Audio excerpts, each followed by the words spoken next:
মৃত্যু যন্ত্রণা নবীরও হয়েছে, উম্মতেরও হবে। মৃত্যু যন্ত্রণা খোদ আমাদের নবী সাল্লাল্লাহু আলাইহি সাল্লামেরও হয়েছিল।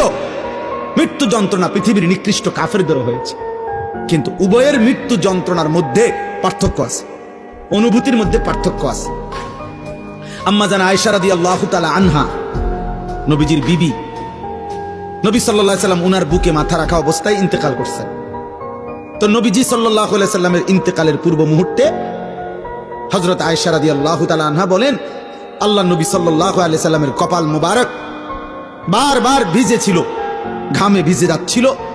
আমি এক বাটি পানি আইনা দিছি পাশে, আমি নবীকে দেখলাম বারবার তিনি ডান হাত মুবারক ওই বাটির পানির মধ্যে ভিজাইতেছেন আর কপাল মুছতেছেন ঘাম, ইন্তেকালের পূর্ব মুহূর্তে।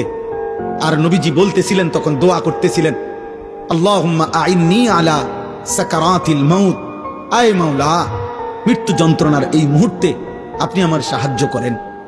আল্লাহুম্মা হাফফিন আলাইয়া সাকারাতিল মাউত। এরপরে নবী বলছে, আল্লাহ আমার মৃত্যু যন্ত্রণা সহজ করে দেন।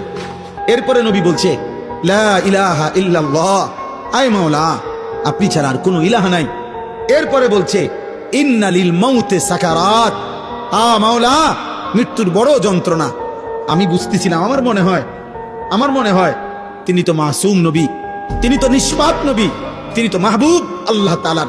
তো তিনি যেন বলতেছেন, আল্লাহ মৃত্যুর বড় যন্ত্রণা। তার মানে তিনি বলতেছেন, মাওলা আমার কাছে যদি মৃত্যুর যন্ত্রণা এমন মনে হয়, হায় মাওলা আমার গুনাহগার উম্মতের কি হবে তাইলে, আমার নাফরমান উম্মতের মৃত্যু যন্ত্রণা তাইলে কি হবে।